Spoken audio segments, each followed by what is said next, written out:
सभी को नमस्कार। जैसे कि आपको मालूम है, हमने आपसे प्रॉमिस किया है, वादा किया है कि हम आपके साथ में यूपीपीसीएस 2025 प्रीलिम्स को ध्यान में रखते हुए आपके साथ में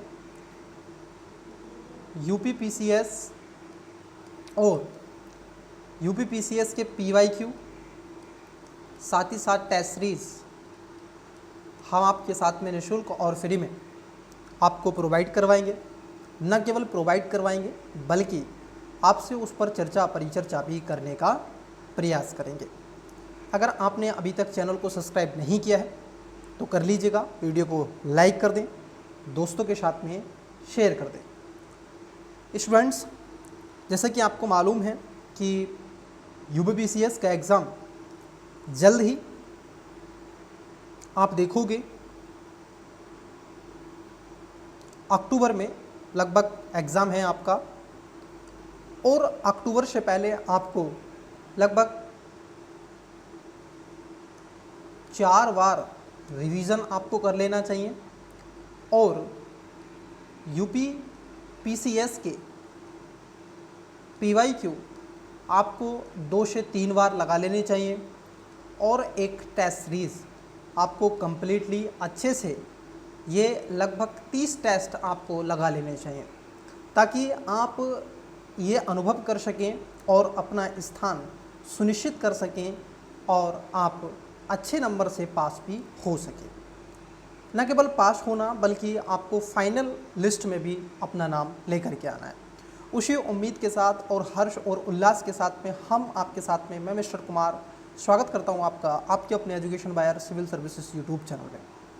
स्टूडेंट्स, आज की जो क्लासेस आपकी होने जा रही है वो क्लासेस होगी 2024, जी हाँ 2024 यूपीपीसीएस के हम देखेंगे पीवाईक्यू। क्या देखेंगे? पीवाईक्यू, जो आपके प्रीवियस क्वेश्चन पेपर हैं, ये सीरीज़ उस पर बेस रहेगी और सारे क्वेश्चन हम देखने का प्रयास करेंगे। इसमें हम 2018 से 2024 तक के यूपीपीसीएस के क्वेश्चन पेपर आपके साथ में मैं डिस्कस करूंगा और बताऊंगा कि किस तरीके से क्वेश्चन पूछे जा रहे हैं। देखिए, क्लास को स्टार्ट करने से पहले 2-3 बातें मैं आपसे करना चाहता। स्टूडेंट्स, जो भी स्टूडेंट्स, देखो कुछ स्टूडेंट्स ऐसे भी हैं जो यूपीपीसीएस एक एग्ज़ाम कराता है, पीसीएससी ये एक एग्ज़ाम कराता है जिसमें आपने देखा आरओ एआरओ। तो बहुत स्टूडेंट्स ऐसे हैं जो आरओ एआरओ का एग्ज़ाम भी दे रहे हैं, ठीक है। अब देखो, मैं आपको बता दूं ये आपके लिए बहुत ज़रूरी है। जो स्टूडेंट्स आरओ एआरओ का नेक्स्ट जो जुलाई में उनका एग्ज़ाम है, 27 जुलाई को आई थिंक, अगर मैं सही रिकॉल कर पा रहा हूं तो 27 जुलाई को आपका एग्ज़ाम है आरओ एआरओ का, तो उनके लिए ये बहुत ज़रूरी है। उनके लिए भी ये बहुत ज़रूरी है। क्यों? क्योंकि मैं अभी जो इस क्लास को रिकॉर्ड करने से पहले, लेने से पहले मैं क्या था, शाम के नंबर में, ठीक है, क्योंकि मैं नाइट में क्लास को रिकॉर्ड करता हूँ आपको बता दूँ, तो शाम के नंबर में क्या था, मैं पेपर का एनालिसिस कर रहा था और न केवल यूपीपीसीएस का बल्कि आरओ और एआरओ, ठीक है, आरओ और एआरओ का भी पेपर का मैं एनालिसिस कर रहा था। तो 2024 में, सॉरी 23 में हुआ था, आरओ का पेपर 2023 में हुआ था बच्चे। तो मैंने ऑब्जर्व किया कि लगभग ऐसे 5 से 10 क्वेश्चन ऐसे बन रहे हैं जो आरओ एआरओ में पूछे गए थे। कहाँ पूछे गए थे? आरओ एआरओ में पूछे गए थे और वही क्वेश्चन उठा करके बच्चे आपके यूपीपीसीएस ने भी पूछे हैं। और ख़ास तौर पर ऐसे इसमें 5 क्वेश्चन थे जो डायरेक्ट यूपीएससी से इन्होंने उठा करके पेपर से पूछे। पॉलिटी के ऐसे 2-3 क्वेश्चन थे, ज्योग्राफी के क्वेश्चन थे, हिस्ट्री का क्वेश्चन थे। तो ऐसे क्वेश्चन इन्होंने, आप देखोगे लगभग मैं कहूँ आपसे कि अगर आपने यूपीएससी और आरओ एआरओ और यूपीपीसीएस के यदि क्वेश्चन पेपर का अच्छे से एनालिसिस कर दिया तो ये पक्का है आपका प्रीलिम्स पक्का, आपसे कोई प्रीलिम्स छीन नहीं सकता। ये मेरा वादा है आपसे, अगर आपने ये सब काम कर लिया तो, ठीक है। तो चलिए आइए पहले क्वेश्चन की तरफ लेके चलते हैं आपको, और पहला क्वेश्चन देखते हैं। आपकी स्क्रीन पर पहला क्वेश्चन देखिएगा। चलिए, ये पेपर आपको हिंदी इंग्लिश दोनों में हम प्रोवाइड करवा रहे हैं। देख लेते हैं, एक बार मैं चेक कर लेता हूँ क्या आपको चीज़ें ठीक से विजिबल हो रही हैं या नहीं हो रही हैं। एक बार और देख लेता हूँ पुनः। चलिए, तो आपको हिंदी इंग्लिश दोनों में चीज़ें विजिबल हो रही हैं,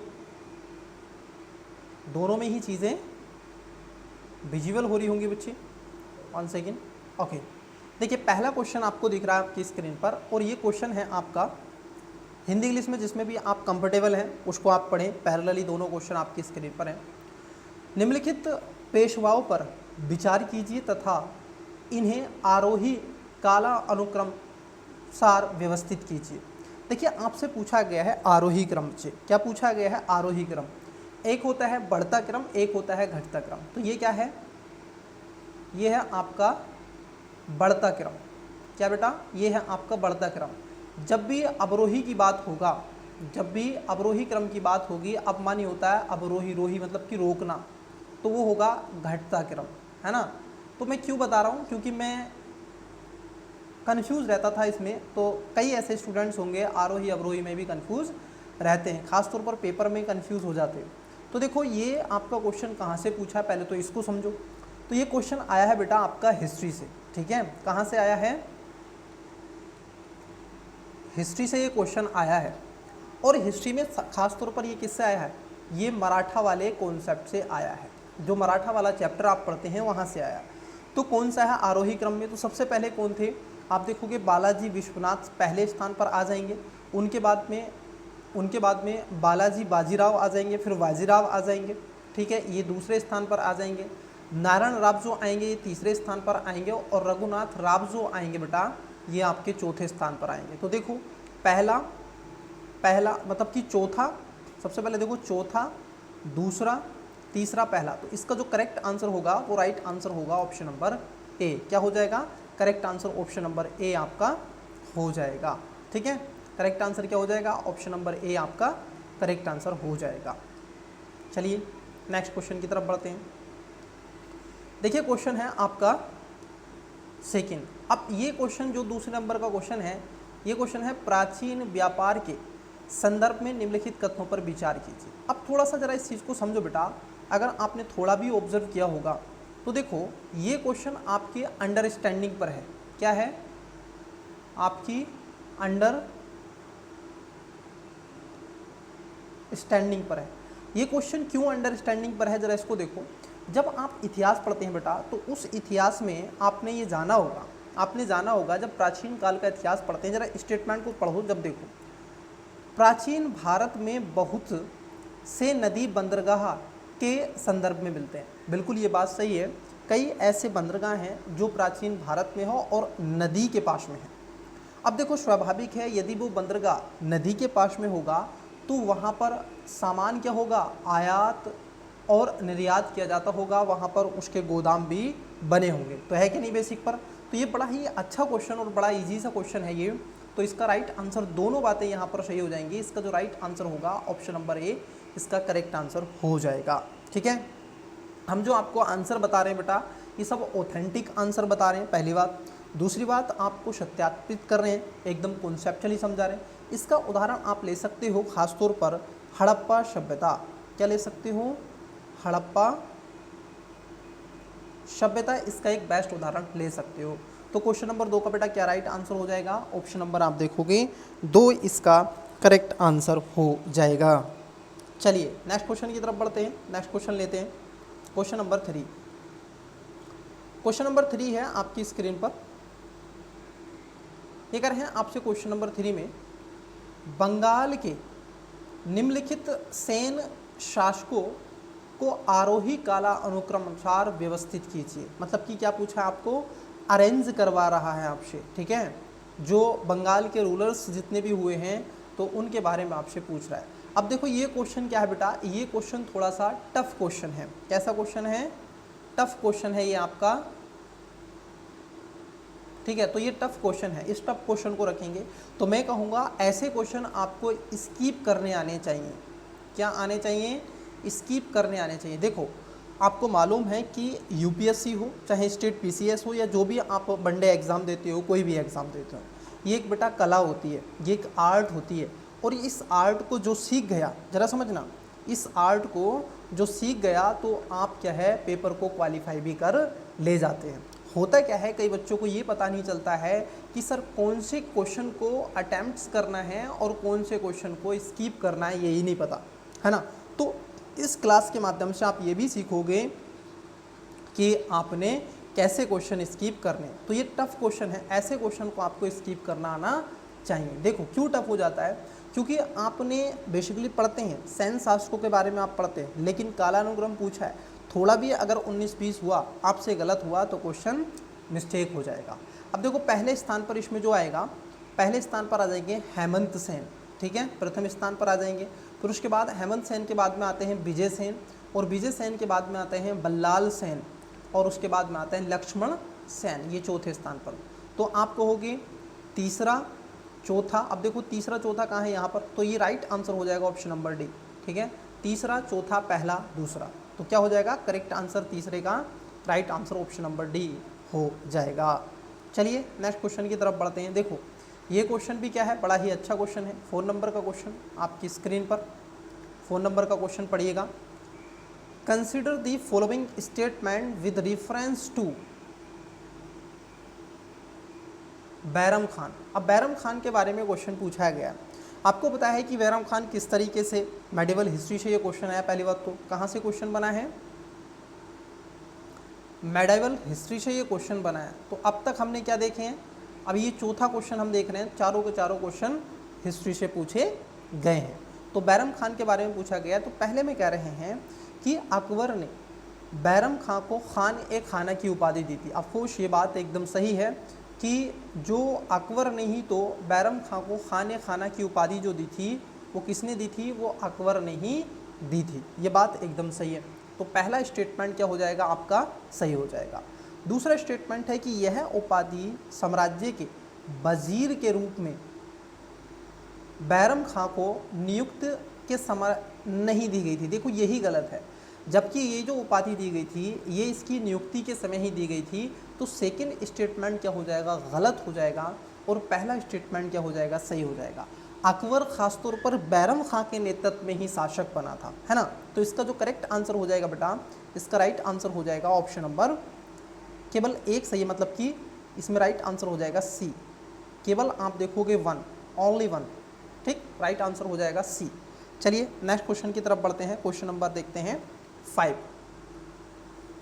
क्वेश्चन नंबर 5 आपकी स्क्रीन पर। अब देखो एक क्वेश्चन यहाँ से हमेशा आता है, मैं कहूँ आपसे कि ये जो सेंसस वाला है, जनगणना वाला है, ठीक है, जो आपका जनगणना वाला है, ये क्वेश्चन आपका आता है। अब ये क्यों आ सकता है, क्योंकि नई जो जनगणना की बात हो रही है वहाँ से क्वेश्चन आई थिंक ये बन सकता है, ठीक है। तो जैसे आपसे पूछे तो वहाँ पर क्या है, ये 1931 के बाद से पहली जनगणना हो रही है जाति के आधार पर, और 1948 में आप देखोगे इसका जो जनगणना 1948 का जो सेक्शन नंबर 3 है इसके अनुसार हो रही है। और ये जो लागू होगी इसको भी ध्यान रखना, ये 1 अप्रैल 2027 से इसको लागू किया जाएगा। तो थोड़ा सा इस बात को ध्यान में रखना है। नई जनगणना की कुछ चीज़ें मैंने आपको बता दी हैं। कई बार इसके इतिहास पर पूछ लिया जाएगा। देखो इतिहास पर क्वेश्चन जनगणना के लेकर के पूछा जा चुका है, ठीक है। अगर आप आरओ पेपर देखोगे 2023 का, वहाँ पर पूछा है लॉर्ड मायो, है ना। तो देखो 5वें नंबर का क्वेश्चन, 2011 की जनगणना के अनुसार उनकी संख्या के आधार पर निम्नलिखित राज्यों को अवरोही क्रम, क्या बोला गया आपसे, अवरोही क्रम में लिखें। अब देखो बेटा ये क्या करना है, आपको घटते क्रम में बताना है जनसंख्या के आधार पर। अब देखो मैं जब इस चीज़ को देख रहा था, आरओ में क्या कहा था इन्होंने, इस क्वेश्चन को 5 नंबर का क्वेश्चन समझना, इन्होंने आरओ में क्या करा, क्योंकि पीसीएस ही करवाती है उसके एग्जाम, तो इन्होंने क्या करा था, वहाँ पर पूछा था घनत्व, ठीक है, वहाँ पर क्या पूछा था, घनत्व पूछा था बेटे। तो बच्चे यहाँ पर इन्होंने पूछ लिया उनकी जनसंख्या के आधार पर, वहाँ पर पूछा था घनत्व के आधार पर, और यहाँ पे पूछा है जनसंख्या के आधार पर। बिल्कुल सेम स्टेटमेंट वही रखा है, केवल बदल दिया क्या, घनत्व। तो देखो अगर आप घनत्व के आधार पर बात करते हैं तो सबसे ज़्यादा जनसंख्या अगर हम कहें यहाँ पर तो जनसंख्या के आधार पर, यहाँ घनत्व नहीं, घनत्व तो आरओ में पूछा था। तो सबसे पहले स्थान पर आएगा उत्तर प्रदेश, फिर उसके बाद में आ जाएगा दूसरे पे बिहार, तीसरे पे आ जाएगा पश्चिम बंगाल, और चौथे पे आ जाएगा आपका आंध्र प्रदेश। तो यहाँ पर आप देखोगे क्या हो जाएगा, पहला, सॉरी तीसरा पहला। अब देखो तीसरा पहला कहाँ पर है, तीसरा पहला केवल डी में है, तो इसका राइट आंसर ही डी में होगा। वहाँ पर और कहीं पर भी तीसरा पहला नहीं है, ठीक है। तो ये इसका राइट आंसर होगा। उत्तर प्रदेश, बिहार, पश्चिम बंगाल और आंध्र प्रदेश। तो इसका करेक्ट आंसर क्या होगा बच्चे, इसका राइट आंसर होगा ऑप्शन नंबर डी, 3, 1, 4, 2। चलिए नेक्स्ट क्वेश्चन देखते हैं। क्वेश्चन नंबर 6 देखो बेटा। क्वेश्चन नंबर 6 में क्या करें हैं, सूची आपसे पूछी गई है। जैसे कि मैंने आपको जब एक शॉर्ट वीडियो बनाया था तो वहाँ पर भी मैंने आपको बताया था। अब देखो यूपीपीसीएस क्या है ना, अब यहाँ पर आप एलिमेट मेथड यूज कर सकते हैं। क्या कर सकते हैं, एलिमेट मेथड भी इसमें यूज कर सकते हैं। कुछ देखो टर्मोलॉजी होती है, जैसे मैं इसको ऑब्जर्व कर रहा था, तो जहाँ पर डाटा का क्वेश्चन है ना, जहाँ पर डाटा का क्वेश्चन है बेटा, तो वो सामान्यतः इसमें देखा जाएगा कि गलत वो क्वेश्चन आपको मिलेंगे जो डाटा का क्वेश्चन है। दूसरी बात और ध्यान रखना, जैसे मैं आपसे कहता हूँ, जैसे ओनली शब्द आ जाता है, ओनली केवल आ जाता है, सभी आ जाता है, हमेशा आ जाता है, ऐसे कुछ कठोर शब्द आ जाते हैं, तो उनको भी क्या है आपने ध्यान में रखना है। ओके, चलिए तो क्वेश्चन को देखिएगा। क्वेश्चन नंबर 6 बड़ा ही प्यारा क्वेश्चन है। यहाँ पर सूची आपसे पूछी है, सूची 1 को सूची 2 के साथ में सुमेलित करना है। यहाँ पर लिस्ट 1 है और ये लिस्ट 2 है। अब देखो बेटा क्या है कि यहाँ पर एलिमेट मेथड आप लगा सकते हैं। जैसे मैं कहूँ आपसे मानव विकास रिपोर्ट, मतलब कि ह्यूमन डेवलपमेंट रिपोर्ट कौन प्रकाशित करता है, तो ये करता है आपका संयुक्त राष्ट्र विकास कार्यक्रम, मतलब कि यूनाइटेड नेशन डेवलपमेंट प्रोग्राम। तो पहला जो आएगा, पहले का जो आएगा बेटा, पहले का जो आएगा वो आएगा आपका 3, ठीक है। 1 के आगे 3 देखो, 1 के आगे 3 कहाँ कहाँ पर है, या तो ए में, तो देखो सी राइट आंसर नहीं होगा और डी राइट आंसर नहीं होगा। एलिमेंट मेथड लगाओ आराम से, ठीक है। उसके बाद ये कह रहे हैं विश्व आर्थिक दृष्टिकोण क्या है, तो देखो ये निकालता है आपका इंटरनेशनल मॉनेटरी फंड, मतलब कि अंतर्राष्ट्रीय मुद्रा कोष। तो यहाँ पर आ जाएगा पहला, बी के आगे आएगा पहला। अब देखो जैसे ही बी के आगे पहला आया, राइट आंसर आपका बन गया ऑप्शन नंबर ए, इसका करेक्ट आंसर हो जाएगा। जो वैश्विक निवेश की बात करता है वो कहता है व्यापार और विकास पर संयुक्त राष्ट्र सम्मेलन और उत्सर्जन अंतराल जो रिपोर्ट आती है, ये संयुक्त राष्ट्र पर्यावरण कार्यक्रम के द्वारा निकाली जाती है। तो सी का हो जाएगा 4 और डी का हो जाएगा आपका 2। राइट आंसर क्या हो जाएगा, ऑप्शन नंबर ए, इसका करेक्ट आंसर हो जाएगा। क्या हो जाएगा, ऑप्शन नंबर ए राइट आंसर हो जाएगा, ठीक है। चलिए नेक्स्ट क्वेश्चन की तरफ बढ़ते हैं। तो कई बार रिपोर्टें वगैरह आपसे पूछी जाती हैं, तो रिपोर्ट्स को एक बार देख के रखिएगा, है ना। करंट अफेयर में जो कुछ चीज़ें रही होती हैं वहाँ से चीज़ें रहती हैं, लेकिन आपको ये चीज़ें पढ़ लेनी चाहिए। अब देखो ये बड़ा प्यारा क्वेश्चन इन्होंने पूछा है, ठीक है। ऐसे क्वेश्चन लगभग मैं बताऊं आपको, ये क्वेश्चन वो हैं, ये आउट करना चाहते हैं स्टूडेंट्स को, बहुत अच्छे स्टूडेंट्स को। देखो मैं एक बात बताऊं आपको, जो बहुत अच्छे स्टूडेंट्स होते हैं ना, बहुत अच्छे, तो वो डाटा वगैरह बहुत कम याद करते हैं। खासतौर यूपीएससी के एस्पिरेंट डाटा बहुत कम याद करते हैं, क्योंकि इतने डाटा की ज़रूरत नहीं होती, वहाँ पर बेसिक थीम क्या है उसकी पकड़ ज़्यादा होती है। तो यूपीएससी वाले बहुत कम डाटा, लेकिन जो वनडे एग्ज़ाम के स्टूडेंट्स होते हैं, मान लीजिएगा ग्रुप बी का दे रहे हैं, ग्रुप सी का दे रहे हैं, ग्रुप डी का, तो वो जो स्टूडेंट्स होते हैं ना, वो डाटा बहुत कलेक्ट करते हैं, वो डाटा बहुत कलेक्ट करते हैं। और पीसीएस में सभी तरीके के बच्चे बैठते हैं, तो डाटा तो आपको पढ़ना चाहिए, लेकिन एक थेसिस थीम भी आपको पता होना चाहिए। और यूपीएससी की तरह ही अब यूपीपीसीएस जा रहा है, ध्यान रखना, जो यूपीपीसीएस है बेटा, ये अब यूपीएससी की तरफ ही जा रहा है। ये जो पेपर आप देख रहे हो ना 2024 वाला, आप यकीन नहीं मानोगे, 2020 का पेपर देख लो, है ना, 2020 का पेपर देख लो, 2024 का पेपर देख लो, शामिल, आपको नज़र आएगा कि ये तो यूपीएससी का पेपर हम सोल्व कर रहे हैं, है ना। चलो देखो क्वेश्चन नंबर है 7, निम्नलिखित घटनाओं पर विचार कीजिए। अब देखो यहाँ पर कुछ घटनाएं आपसे दे के रखी हैं, निम्नलिखित घटनाओं पर विचार कीजिए और कालानुक्रम में सबसे पहले से लेकर आखिरी गतिविधि तक आपको बताना है। मतलब कि पहले से स्टार्ट करना है, फिर उसके बाद में आपको ये बताना है। देखो सबसे पहले जो आया था आपका, ये आया था प्रधानमंत्री रोजगार योजना, ठीक है, पहले नंबर पर 3 आएगा। उसके बाद में जो ग्रामीण रोजगार सृजन कार्यक्रम था, ये लाया गया था। उसके साथ साथ तीसरे स्थान पर प्रधानमंत्री ग्रामोदय योजना लेकर के आई थी भारत सरकार, जब 2014 में ये बन चुकी थी। वाल्मीकि अंबेडकर आवास योजना, ये सबसे बाद में आया था, तो ये चौथे स्थान पर आएगा। तो आप देखोगे तीसरा दूसरा पहला, तीसरा दूसरा पहला कहाँ है, इसमें नहीं है ना, केवल एक ही में है, ऑप्शन नंबर डी इसका राइट आंसर हो जाएगा। तीसरा, दूसरा, पहला, चौथा। तो ये आपको डायरेक्टली क्या होना चाहिए, आपको डेट से पता होना चाहिए। और ऐसे क्वेश्चन आपको इसमें लगभग 5 क्वेश्चन के आसपास देखने के लिए मिलेंगे, है ना। तो इस चीज़ को भी क्या बेटा आपको ध्यान में रखना है। ओके, चलिए नेक्स्ट क्वेश्चन की तरफ बढ़ते हैं। तो इसका राइट आंसर हो जाएगा option number D. Hindi English के बच्चों दोनों आराम से पेपर को आराम से धैर्यपूर्वक इसको सोल्व करो बेटा। देखो अगर आपने यूपी पीसीएस के पकड़ बना ली अच्छे से, अगर आपने, देखो आपको पता ही नहीं चलेगा, आप पढ़ते रहो, क्या पढ़ोगे बताओ, आप पढ़ते रह जाओगे, आप रट्टा मारते रह जाओगे, आप कभी यूपी पीसीएस के पेपर नहीं देखोगे। पेपर देखना बहुत ज़रूरी है, पेपर को एनालिसिस करना बहुत ज़रूरी है, ये जानना बहुत ज़रूरी है कि किस सर्कल से क्वेश्चन बन रहा है, कैसा क्वेश्चन बन रहा है, हमें क्या पढ़ना चाहिए, क्या स्किप करना चाहिए, है ना। तो ये बहुत बड़ा गाइडेंस की प्रॉब्लम रहती है स्टूडेंट्स के प्रति। उसको लगता है सब पढ़े, नहीं, सब पढ़ना नहीं होता है, किसी भी परीक्षा में सब कुछ नहीं पढ़ना होता है और हम पढ़ भी नहीं सकते हैं, है ना। चलिए देखिए क्वेश्चन नंबर 8 देखो क्या करें। ये कह रहे हैं निम्नलिखित सूचियाँ आपको दे के रखी हैं और उसके साथ साथ अर्थशास्त्री लेखकों के नाम यहाँ पर दे कर रखे हैं, उनकी पुस्तक यहाँ पर दर्शाई गई हैं। तो उनकी पुस्तक के अनुसार आपको चीज़ें कर देनी है।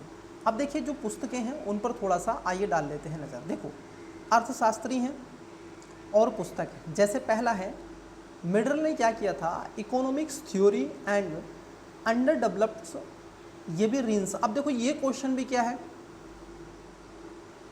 आरओ से उठाया गया है 2023 से। 2023 में हुआ था आरओ का, लीक हो गया था पेपर, अब री एग्ज़ाम होने जा रहा है, ठीक है, 27 जुलाई को।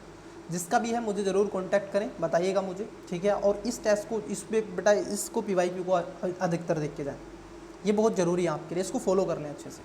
तो वहाँ पर ये क्वेश्चन पूछा गया, बिल्कुल थोड़े से स्टेटमेंट इन्होंने बदले हैं। एडम स्मिथ का तो ऐसे ही ठा लिया है, 2 ऐसे ही ठा लिए हैं, वहाँ पर स्टेटमेंट बदले थे। कार्ल मार्क्स था वहाँ पे, यहाँ पर एडम स्मिथ दे दी डी। उसके साथ साथ आप देखोगे जो हिर्शमैन है, जिन्होंने लिखी थी the strategy of economy developments, Kaldor के द्वारा strategic factors in economics developments, और एडम स्मिथ ने लिखी द वेल्थ ऑफ नेशन। तो यहाँ पर सभी ठीक है, मतलब कि ए इसका राइट आंसर हो जाएगा, केवल एक इसका करेक्ट आंसर हो जाएगा। 1 2 3 4 ये सभी बातें आपकी क्या हो जाएंगी, सही सुमेलित हो जाएंगी। तो ए इसका राइट आंसर हो जाएगा। ओके, चलिए नेक्स्ट। तो ये हार्ड क्वेश्चनों की श्रेणी में मैं इन चीज़ को रखूँगा, क्योंकि जहाँ पर डाटा है। अब देखो ये क्वेश्चन इकोलॉजी एनवायरनमेंट से, और मैं आपको बता दूँ अगर आप वास्तव में यूपी पीसीएस को क्रैक करना चाहते हैं तो 3 सब्जेक्ट पर पकड़ बना लो। पहला आप ज्योग्राफी,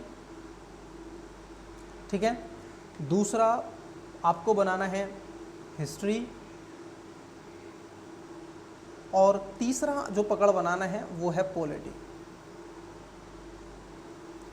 इस पे पकड़ बना लो, आपका यूपी पीसीएस क्लियर हो जाएगा, ये मेरा वादा है। और बाकी का करंट अफेयर तो आप पढ़ते ही हैं, ठीक है। तो ये 4 अगर आपने अच्छे से कर लिए, आप यूपी पीसीएस का एग्ज़ाम क्वालिफाई करके ले जाओगे। साइंस एंड टेक के क्वेश्चन देखना, बड़े ही ईजी, एकदम ऐसे ईजी एंड पीजी वाले क्वेश्चन पूछे गए हैं। आइए क्वेश्चन देखो, यह अंडरस्टैंडिंग पर आधारित क्वेश्चन है। निम्नलिखित कथनों में से कौन सा पारिस्थितिकी, ओह माय गॉड क्या हो रहा है, पारिस्थितिकी, ये क्यों हो रहा है ऐसा, 1 सेकेंड। निम्नलिखित कथनों में से कौन सा पारिस्थितिकी निकेत के बारे में सही नहीं है। आपसे क्या पूछा है, गलत पूछा है, नॉट ट्रू पूछ रहा है आपसे, ठीक है। तो देखो बेटा, अब जिसका बेसिकली उसने पारिस्थितिकी तंत्र को अच्छे से पढ़ा होगा, ऑब्जर्व किया होगा, वो इसका आंसर का, क्वेश्चन का आप देखोगे प्रश्न का आंसर अच्छे से दे सकता है। निकेत मतलब क्या होता है, जहाँ पर कोई जीव निवास करता है, जहाँ पर वो रहता है, जहाँ पर अपनी एक्टिविटीज़ करता है, वो कहते हैं नीके, ठीक है। तो पहला है कि प्रबल प्रजातियाँ विस्तृत एवं व्यापक पारिस्थितिकी निकेत को घेरती हैं, ये बात तो सही है। प्राकृतिक पारिस्थितिकी तंत्र के पारिस्थितिकी निकेत में यदि संसाधन पर्याप्त हैं तो प्रजातियों की अधिक संख्या हो सकती है। देखो यदि वहाँ पर क्या है, जो संसाधन है वो ठीक ठाक मात्रा में, तो ये हो सकता है। पारिस्थितिकी निकेत में यदि संसाधन पर्याप्त हैं, मतलब कि पूर्ण रूप से संसाधन है वहाँ पर रहने के लिए, खाने के लिए खाना, पीने के लिए पानी, रहने के लिए मकान, चलने के लिए सड़क, सोच के लिए शौचालय, पढ़ने के लिए विद्यालय, और विभिन्न प्रकार के अवसर भी हैं रोजगार के, ठीक है, सारी चीज़ हैं। तो प्रजातियों की संख्या कम हो जाती है। नहीं बेटा, ये गलत है। देखो इसका जो राइट आंसर होगा इसमें, क्योंकि सही नहीं पूछा था आपसे, यही गलत है। मतलब कि इसमें सी जो है गलत है, पहला सही है, दूसरा सही है, डी भी ठीक है। यदि किसी आवास में संसाधनों का समान वितरण होता है तो एकल प्रजाति का प्रभुत्व न्यूनतम हो जाता है। तो यहाँ पर जो राइट आंसर होगा, गलत जो है यहाँ पर, वो करेक्ट आंसर हो जाएगा ऑप्शन नंबर सी। बाकी के बी, ए और डी सही हैं और सी यहाँ पर गलत है, क्योंकि पारिस्थितिकी जो निकेत होता है, संसाधन अगर पर्याप्त होते हैं तो वहाँ पर जीव की प्रजातियों की संभावना है, अधिकता हो सकती है, लेकिन कम नहीं होती है। चलिए ये इजी सा क्वेश्चन है, देखो इकोलॉजी एनवायरनमेंट से क्वेश्चन पूछा गया। इसका राइट आंसर तो आप दोगे, है ना। इसका करेक्ट आंसर क्वेश्चन नंबर जो 10 है, क्वेश्चन नंबर जो 10 है बेटा, मैच लिस्ट द फॉलोइंग आपसे पूछा गया, आपको करेक्ट आंसर देना है, ठीक है। यहाँ पर बायोस पर रिजर्व दे के रखे हैं और स्टेट है जैसे कि सिमलीपाल केरला, नोकरेक उड़ीसा, अगस्त मलई असम और मानस मेघालय। आपको ये बताना है, ABC में ऑप्शंस दे के रखे हैं। बहुत ही प्यारा सा क्वेश्चन है, ठीक है, इतना प्यारा क्वेश्चन है, आपको ये इसका आंसर दे देना है। तो इसका आंसर क्या करना है बच्चे, आपको कमेंट्स करना है।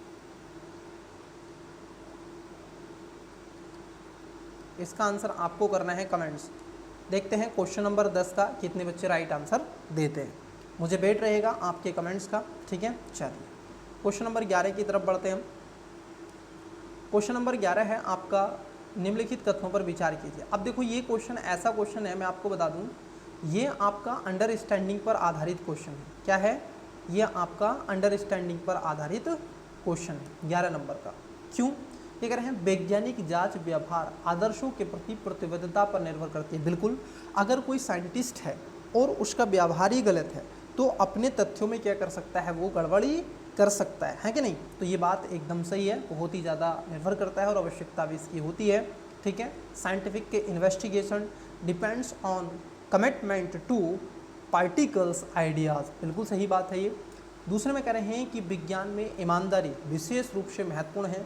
Honesty is particularly importance in science. Yes, यहाँ पर दोनों स्टेटमेंट आप देखोगे राइट हो जाएंगे। क्या हो जाएंगे? दोनों स्टेटमेंट आपके राइट हो जाएंगे। तो यहाँ पर दोनों बातें सही हैं। Both statement 1 and 2 are correct, मतलब कि इसका जो करेक्ट आंसर होगा ऑप्शन नंबर ए हो जाएगा। अगर कोई साइंटिस्ट है, वैज्ञानिक है, वो ऑनेस्ट नहीं है, ईमानदार नहीं है, तो डाटा का हेरफेर कर सकता है, तथ्यों का हेरफेर कर सकता है। उससे क्या हो जाएगा, उसके तथ्य आप देखोगे, उससे सोसाइटी बहुत ज़्यादा प्रभावित होगी, नकारात्मक प्रभाव पड़ेगा। तो कई सारी चीज़ें यहाँ पर देखी जाती हैं। तो इसका राइट आंसर क्या हो जाएगा? ऑप्शन नंबर ए। क्वेश्चन नंबर 12 की तरफ बढ़ते हैं। ये भी इकोलॉजी इन्वायरमेंट से क्वेश्चन पूछा गया। एक चीज़ मैं आपको बता दूं कि इसमें आप ऑब्जर्व कर रहे होंगे, देखो मैं तो बहुत सारी चीज़ें इसमें पेपर में देखता रहता हूँ, मैं अभी भी आपके साथ डिस्कस कर रहा हूँ तो बहुत सारी चीज़ें सीख भी रहा हूँ इसमें, है ना। और टीचर पढ़ते पढ़ते इतना सब कुछ सीख जाता है, आप अज्यूम नहीं कर सकते, आप पढ़कर भी नहीं सीख सकते। टीचर उसमें से बहुत सारी चीज़ें सीखता है, नई नई चीज़ें सीखता है ना। तो PYQ से ख़ासतौर पर हम उस एग्ज़ाम को समझते हैं, उसके टर्म ऑफ कंडीशन को समझते हैं, उसकी लैंग्वेज को समझते हैं, भाषा को समझते हैं, है ना। बहुत सारी चीज़ें हम जान लेते हैं।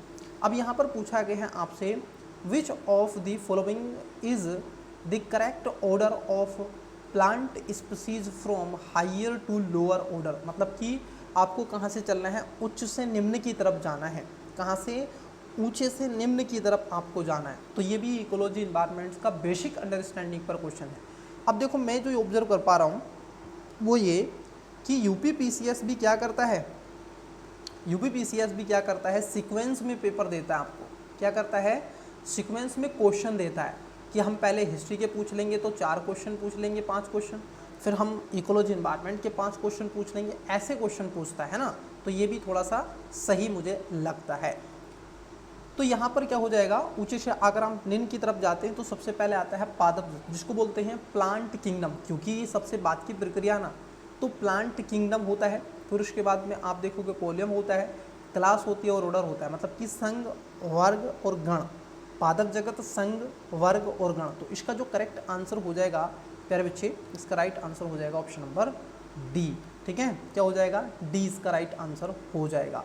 सबसे छोटा क्या है? गण है, फिर वर्ग है, फिर उसके बाद में संघ है और फिर पादप जगत है। ऑर्डर, क्लास, पाइलम और प्लांट किंगडम। नेक्स्ट क्वेश्चन की तरफ बढ़ते हैं। क्वेश्चन नंबर है आपका 13। अब देखो ये क्वेश्चन क्या है, आपका हिस्ट्री से क्वेश्चन पूछ लिया, और क्वेश्चन क्या है, consider the following statement with reference to the Justice Party, मतलब कि एक जस्टिस पार्टी बनाई गई थी, उसके बारे में ये क्वेश्चन पूछा गया है, और बड़ा ही सॉलिड बेहतरीन क्वेश्चन है। वीडियो को पॉज करके इसका एक बार राइट आंसर तो दो जरा, क्वेश्चन नंबर 13 का राइट आंसर दो बेटा। देखिए पहला है जस्टिस पार्टी पे पूछा गया, तो पहला स्टेटमेंट है कि जस्टिस पार्टी ने कांग्रेस का विरोध उसे एक ब्राह्मण प्रभुत्व वाला संगठन कहकर किया। The Justice Party opposed Congress by calling it a Brahmin dominate organisation, ये इस बात को कहा था, तो ये बात एकदम क्या हो जाएगी आपकी, सही हो जाएगी। तो पहला स्टेटमेंट क्या है आपका, सही है, ठीक। दूसरा है कि इसने गैर ब्राह्मणों के लिए वैसे ही सांप्रदायिक प्रतिनिधित्व का दावा किया जैसा कि मार्लिमेंटो सुधार ने मुसलमानों को दिया था। मार्लिमेंटो सुधार की बात की गई, शायद आपसे ये मार्लिमेंटो सुधार 2025 में आपसे पूछा जाए। जैसे कि आप देखोगे असहयोग आंदोलन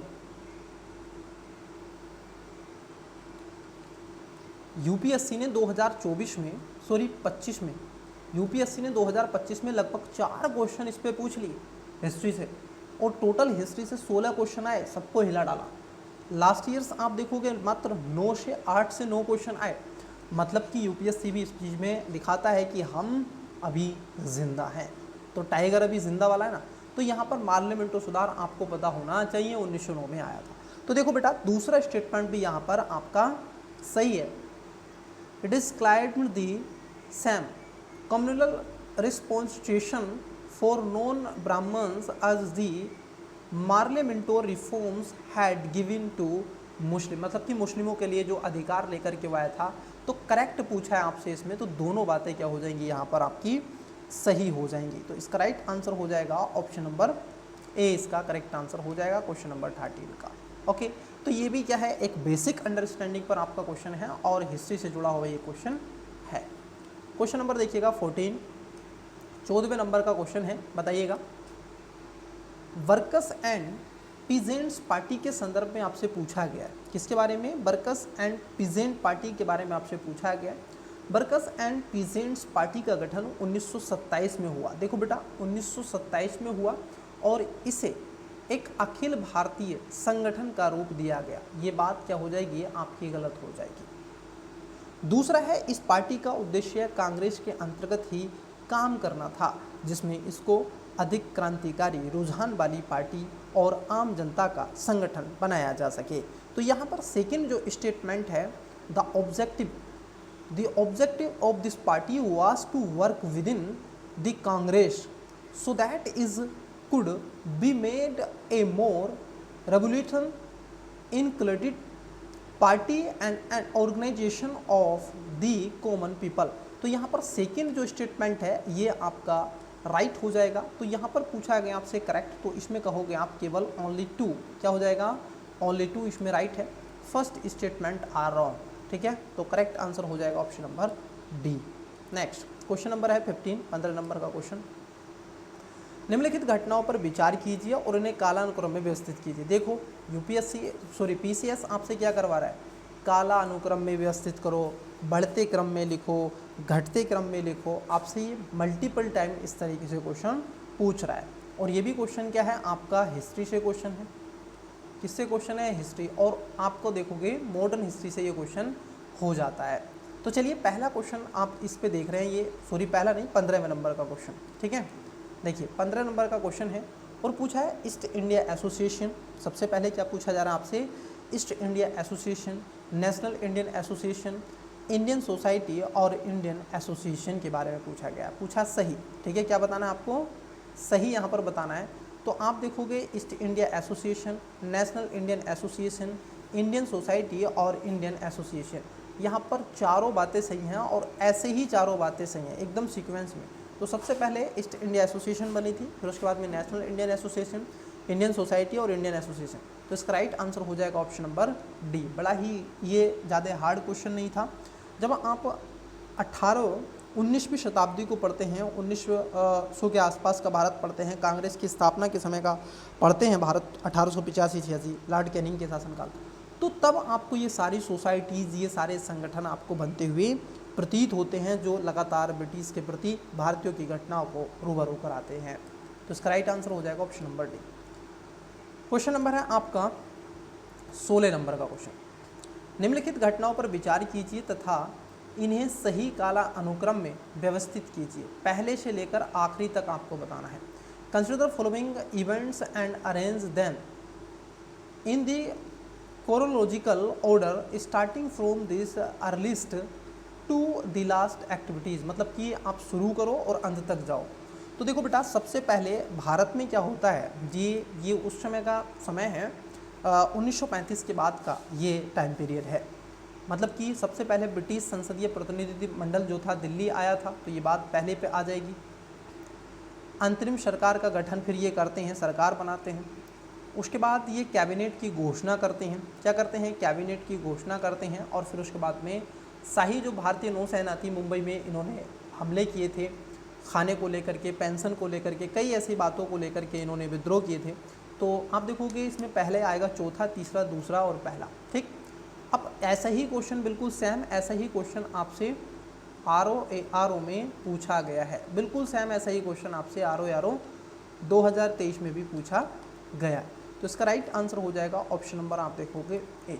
तो मैं कहता हूँ PCS और UPSC और RO अगर आप कोई भी परीक्षा दे रहे हैं तो ध्यान रखना बेटा, UPSC तो नहीं लेता है यहाँ से क्वेश्चन, लेकिन ये ले लेता है। UPPCS वहाँ से क्वेश्चन उठा लेता है, RO से क्वेश्चन उठा लेता है। UPPCS क्या करता है, स्टेट PCS से RO में क्वेश्चन रख देता है। तो ऐसे क्वेश्चन आपको इधर उधर ये रखते हैं। और कितने क्वेश्चन रखते हैं? ठीक ठाक मात्रा में लगभग 10 क्वेश्चन ये रखते हैं बच्चे। कितने? 10 क्वेश्चन। समझ पा रहे होंगे आप 10 क्वेश्चन की वैल्यू क्या होती है। क्वेश्चन आपका, सहमति की आयु अधिनियम 1891। सहमति की आयु मतलब कि जो मैरिज को लेकर के आयु थी, ठीक है, ऐसे करके। तो ये कह रहे हैं कि मुंबई के एक पारसी सुधारक बहरम माजी मालावारी थे जिन्होंने इस कानून की वकालत की थी। क्या बात सही है? इन्होंने इसकी वकालत की थी क्या? बात एकदम सही है, इन्होंने इसकी वकालत की थी। इस अधिनियम को बाल गंगाधर तिलक के नेतृत्व वाली चरमपंथी नहीं, बाल गंगाधर तिलक वाली चरमपंथी नहीं बच्चे, इसको क्या था, नरमपंथियों के द्वारा इस चीज़ को लाया गया था और इन्होंने तो इसका कड़ा विरोध। तो यहाँ पर सेकेंड स्टेटमेंट गलत है। ठीक है, सेकेंड स्टेटमेंट गलत है। पहला स्टेटमेंट देखो, जब सेकेंड गलत है ना, तो ये कह रहे हैं दोनों नहीं, ये भी नहीं होगा, आंसर ए और डी नहीं होगा, 50-50 हुआ, तो ये इसका right answer option C. Next question की तरफ बढ़ें। ये भी देखो हिस्ट्री से क्वेश्चन था। और सहमति की आयु क्या था? ये मैरिज को लेकर के था। ध्यान रखना, किसको लेकर के था? मैरिज को लेकर के था कि जो लड़की होंगी उनकी आयु 14 वर्ष होगी और लड़कों की आयु 18 वर्ष होगी। पहले क्या होती थी, 12 और लगभग 14 वर्ष हुआ करती थी। सोचो 12 वर्ष में लड़की का विवाह हो रहा है, 14 वर्ष, ठीक है ऐसे। तो ये सब चीज़ें आप समझ पा रहे हैं कि नहीं? तो देश में वृद्धि, उन्नति, तरक्की की तरफ भारत इस तट पर आगे बढ़ रहा है। आज चौथी अर्थव्यवस्था भी बन गया। आओ देखिए क्वेश्चन नंबर 18 देखते हैं।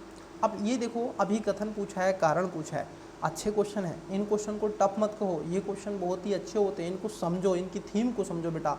अगर आप इनकी थीम को समझ गए तो ये क्वेश्चन आपको बड़े अच्छे लगेंगे, सॉलिड लगेंगे और आप इसका आंसर करेक्ट करोगे। देखो समझो कैसे पढ़ना है ये क्वेश्चन, पहले तो इसको समझो।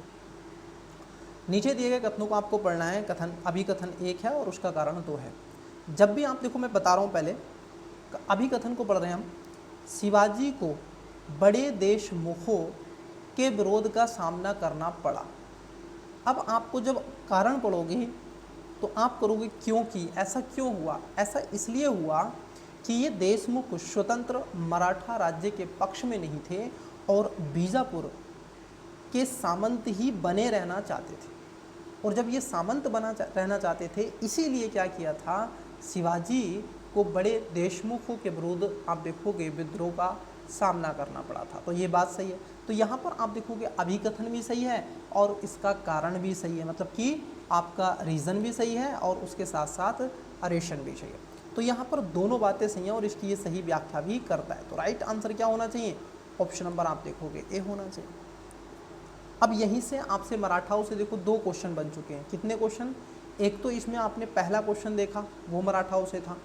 दूसरा क्वेश्चन देखा, वो मराठाओं से है। तो इसलिए मराठा वाला जो सेक्शन है वो आपके लिए बहुत ज़रूरी हो जाता है।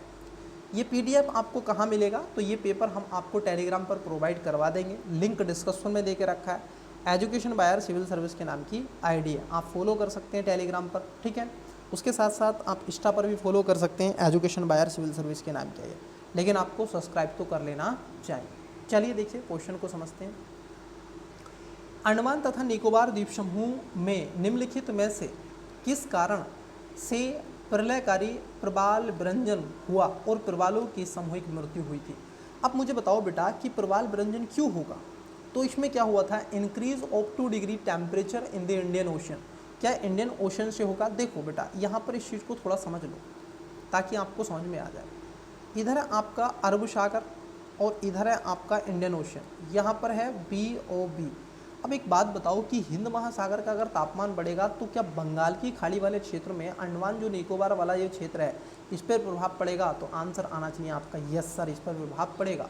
तो 2 डिग्री से जब टेम्परेचर हुआ, और प्रवाल क्या है वो ना तो ज़्यादा हाईएस्ट टेम्परेचर पे पनप सकते हैं और ना ही इनका तापमान कितना होता है बेटा, ये लगभग आप देखोगे कितना 20 से 25 डिग्री टेम्परेचर पर ये ठीक से पनप पाते हैं। ओके, तो इसका राइट आंसर हो जाएगा option number B. Next Andaman Nicobar. इस बार देखो क्वेश्चन जो बन सकता है, मुझे ऐसा लग रहा है कि ज्वालामुखी से क्वेश्चन बनेगा। इस बार मुझे ऐसा लग रहा है, फील आ रहा है ये ज्वालामुखी से क्वेश्चन बनेगा, क्योंकि इस बार चर्चाओं में बहुत ज्वालामुखी रहे भी हैं। अभी इंडोनेशिया में ज्वालामुखी हुआ था, सिलिली आपने देखा होगा जो इटली में है स्ट्राम वैली ज्वालामुखी, तो वहाँ पे तो कई ऐसे विस्फोट हुए हैं और उनमें भयानक विस्फोट हो रहे हैं। उनकी जो राख है वो लगभग आप देखोगे कई किलोमीटर तक जा रही है, समझ पा रहे हैं कि नहीं, कई किलोमीटर तक वो राख जा रही है। तो आइए क्वेश्चन को बढ़ते हैं 20 नंबर। अब देखो ये कह रहे हैं अशोक के संदर्भ में आपसे पूछा गया है अशोका, ठीक है। अब 2 स्टेटमेंट है। पहला, अशोक ने धम्म की जो परिभाषा दी वह राहुलोवाद सुत्त से ली गई है। कहाँ से ली गई है? राहुलोवाद सुत्ता, राहुलोवाद सुत्ता से ली गई है, तो बात है एकदम सही। दूसरा है कि अपने राज्याभिषेक के 14वें वर्ष में अशोक ने धम्म महापात्र नामक एक नवीन प्रकार के कर्मचारी की नियुक्ति भी की थी, तो ये बात एकदम सही है, ठीक है। जो धम्म महापात्रा था वो 14 ईयर्स ऑफ आप देखोगे coronation Ashoka appointed a new type of staff called, जिसमें है धम्म महापात्रा। तो यहाँ पर दोनों बातें सही हैं, तो इसका राइट आंसर हो जाएगा बोथ 1 और 2, 1 और 2। Got it. चलिए, तो ये भी देखो बेसिक अंडरस्टैंडिंग पर है, तो आप कहते हो अशोक से क्वेश्चन, ठीक है, तो ये क्वेश्चन आपको मिल जाएगा। प्राचीन काल से क्वेश्चन है। देखिए पॉलिटी का क्वेश्चन है और बड़ा ही ईजी सा क्वेश्चन है ये, कई बच्चों ने इसको गलत किया था। निम्नलिखित में से कौन सा एक सही सुमेलित नहीं है? पहली बात तो इसको फोकस कर लो बेटा, जब भी आप पढ़ें क्वेश्चन को ये देखो आपसे पूछ क्या रहा है ना। कई बच्चे इसको गलत कर देते हैं। नोट करेक्टली आपसे पूछा गया है, मतलब कि गलत पूछ रहा है आपसे। क्या कह रहा है? सही सुमेलित नहीं है बेटा। क्या कह रहा है आपसे फिर से कि जो सही सुमेलित नहीं है, ठीक है, ये कह रहे हैं सही सुमेलित नहीं है। तो कौन सा सही सुमेलित नहीं है? तो देखो ये कह रहे हैं कि राज्य का पद, बिल्कुल राज्य का एक राज्यपाल होगा, संविधान का अनुच्छेद 153 कहता है हर राज्य का एक राज्यपाल होगा, बात एकदम सही है। 154 कहता है राज्यपाल की जो कार्यकारी प्राधिकार है उसकी कार्यकारी जो शक्ति दे के रखी है वो इसी में आती है, ये भी सही है। अनुच्छेद 155 राज्यपाल को हटाने की बात करता है, तो ये गलत है। अनुच्छेद 156 राज्यपाल की पदावधि मतलब कि टर्म क्या है उसको लेकर के, टर्म ऑफ द गवर्नर, तो यहाँ पर सी इसका राइट आंसर हो जाएगा गलत, मतलब कि 155 में राज्यपाल को हटाना की बात नहीं की गई है, ठीक है। चलिए क्वेश्चन नंबर है आपका 22, बेहतरीन क्वेश्चन 22 नंबर। अब यहाँ पर पूछा गया आपसे कि भारत के संविधान में निम्नलिखित में से क्या कथित है, मतलब कि कॉन्स्टिट्यूशन से क्वेश्चन पूछा है। पहला, अब देखो क्या कथित है, राष्ट्रपति संसद के किसी भी सदन का सदस्य नहीं होगा। अब देखो होता क्या है, यहाँ पर बच्चे कंफ्यूज हो जाते हैं। बात तो एकदम सही है, किसी भी सदन का सदस्य नहीं होगा राष्ट्रपति, लेकिन ये भी ध्यान रखना वो योग्यता रखता है। क्या रखता है? योग्यता रखता है वो किसकी? लोकसभा के सदस्य बनने की। ये थोड़ा सा आपको क्या है ध्यान में रखना है। तो पहला स्टेटमेंट क्या हो जाएगा, इट इज़ राइट, ठीक है, मतलब कि ये सही हो जाएगा। तो पहला स्टेटमेंट आपका सही है। संसद राष्ट्रपति और दोनों सदनों से मिलकर बनी है, बिल्कुल। संविधान का एक आर्टिकल है बेटा, आर्टिकल आप देखोगे 79, और इसमें कहा गया है कि भारत की एक पार्लियामेंट होगी जिसके 2 सदन होंगे लेकिन 3 अंग होंगे। उसमें एक प्रेसिडेंस होंगे, लोकसभा होगी और राज्यसभा होगी। तो बिल्कुल आपको ये इससे मिलकर के बना है। तो यहाँ पर क्या हो जाएगा, दोनों बातें आपकी सही हो जाएंगी। कथन 1 और कथन 2 दोनों सही है, ठीक है। चलिए, तो ऐसे क्वेश्चन आपसे पूछे जा रहे हैं। क्वेश्चन नंबर है 23। अब ये कह रहे हैं भारतीय संविधान में कोई संशोधन लाने का उपक्रम किया जा सकता है। An amendment to the constitution of India can be intended by this. अब देखो, जब इसको कहाँ पर लाया जा सकता है उसके बारे में आपसे पूछा जा रहा है। तो बताओ, पहली बात तो संविधान में संशोधन करने की पावर किसकी है, आपको ये पता होना चाहिए। तो संविधान में संशोधन अगर होता है तो 2 प्रकार से होता है। एक होता है आधे राज्यों की सहमति होती है, एक होता है उपस्थित देने वाले विशेष बहुमत से पारित करके जो आता है, ठीक है। एक तो बहुमत से होगा 50% प्लस 1, एक होगा उपस्थित और मत देने वालों का 2/3, और फिर आधे राज्यों का समर्थन। तो देखो बेटा, जब संविधान में संशोधन की बात होती है राज्य विधानमंडल द्वारा कोई भी बिल ऐसा नहीं लाया जा सकता है, तो तीसरा गलत। एलिमेंट मेथड लगाओगे तो आंसर आपको ऑटोमेटिकली मिल जाएगा। मतलब कि ये बात ये हो गई कि आपका आंसर जहाँ 3 है उसको कट कर दो, तो ए और डी तो आंसर नहीं है।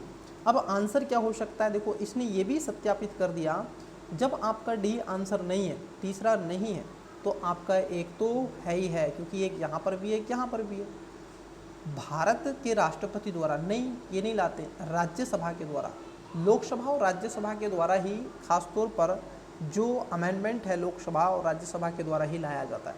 तो इसमें आएगा केवल 2, ठीक है। कितने सही हैं, इसमें 2 सही हैं, 2 आपके सही हो जाएंगे, 1 और 2, ठीक। चलिए, और संविधान संशोधन आपने देखा होगा, संविधान का भाग नंबर भी आप जानते होंगे, और आर्टिकल कौन सा है, article 368। Good. Next question, question है आपका 24 नंबर, पढ़िएगा, बताइएगा। और ये पूछा गया आपसे भारत के निर्वाचन आयुक्त के बारे में। Which of the following are the function of the election commissioner of India, ठीक है, ये पूछा गया है। पहला है लोकसभा के अध्यक्ष और उपाध्यक्ष तथा राज्यसभा के उपसभापति के पदों के लिए निर्वाचन करवाना। नहीं, ये इसका कोई भी conduct of election for the post of the Lok Sabha speaker and deputy speaker of the Lok Sabha and deputy chairman of the Rajya Sabha. नहीं बेटा, ये इसमें से किसी का भी नहीं करवाता है, तो ये तो गलत हो गया। अब देखो, जब ये गलत हुआ तो आंसर बी और सी होगा नहीं। अब या तो आंसर 2 और 3 होगा या फिर डी होगा। देखते हैं, नगर पालिकाओं और नगर निगमों के लिए निर्वाचन करवाना। नहीं, ये बिल्कुल नहीं करवाता है नगर पालिकाओं में, वो तो राज्य करवाता है, भारत का निर्वाचन नहीं, राज्य का निर्वाचन आयुक्त होता है। तो ये भी गलत हो गया। अब ये भी गलत हो गया, आंसर तो मिल गया डी। उपयुक्त निर्वाचन से उत्पन्न सभी संदेहों और विवादों का निर्णय। नहीं नहीं नहीं, ये भी गलत है। तो यहाँ पर क्या हो जाएगा, डी इसका करेक्ट आंसर हो जाएगा। कोई भी बात भी इसमें सही नहीं है, ठीक है, कोई भी इसमें सही नहीं है। तो इसका राइट आंसर होगा 24 का। एक बार चेक कर लेते हैं, डी आना चाहिए 24 का। ओके, ठीक है, कोई भी नहीं, ठीक है। चलिए, नेक्स्ट क्वेश्चन देखिएगा, ये भी बहुत अच्छा क्वेश्चन है। ये पॉलिटी से सीधा सिंपल सा क्वेश्चन पूछा आपसे, प्यारा सा question. Which one of the following is not correct match, मतलब कि आपसे पूछा है कौन सा इसमें से सही सुमेलित नहीं है। जैसे जीवी के राव समिति जो थी ये प्रखंड स्तर पर नियोजन की बात करती थी, ये बात सही है। दंतवाला समिति ये ग्रामीण ऋण की बात करती है, लेकिन संथानम समिति ये पंचायती वित्त की बात नहीं करती है। अशोक मेहता समिति पंचायती राज संस्थाओं के बारे में बताते हैं। तो यहाँ पर जो राइट आंसर हो जाएगा वो सी है, संथानम कमेटी पंचायत राज फाइनेंस। नहीं, इसके बारे में ये बात नहीं करते हैं। तो करेक्ट आंसर हो जाएगा ऑप्शन नंबर सी।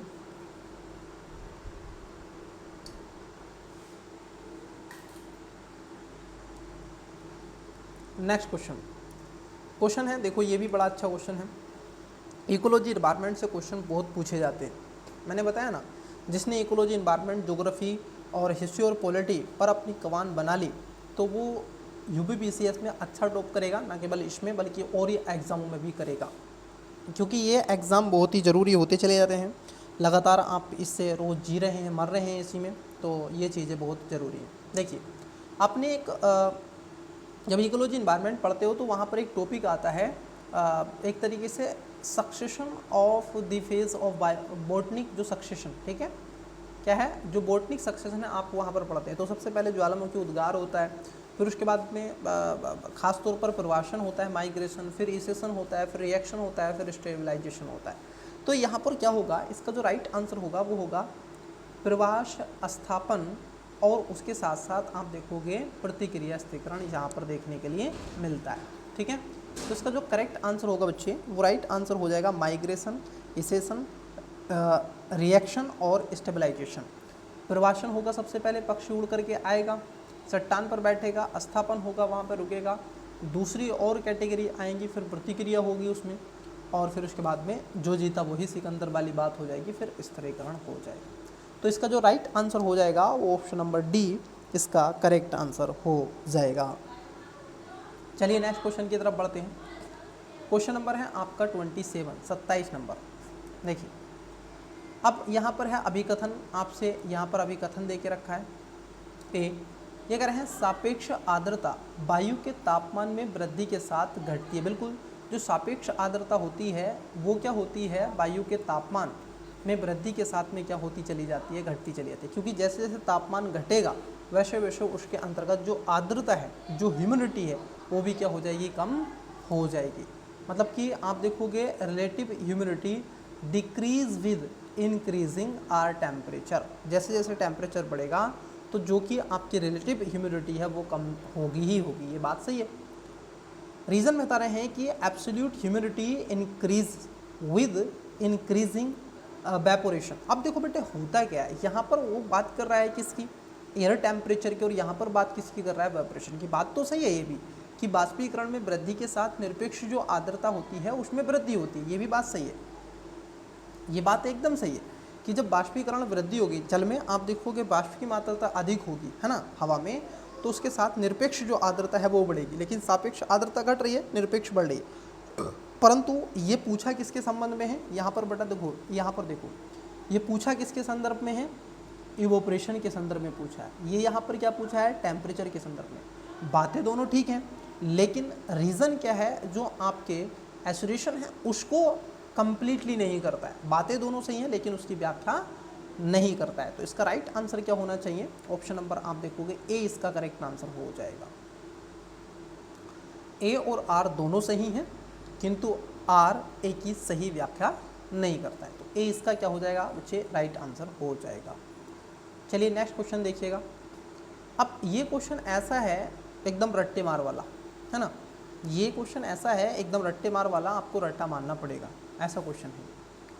निम्नलिखित में से कौन सा सही सुमेलित है। देखो सही सुमेलित पूछा, जैसे इकोलाइन जैव विविधता को मापता नहीं बच्ची, ये तो गलत है।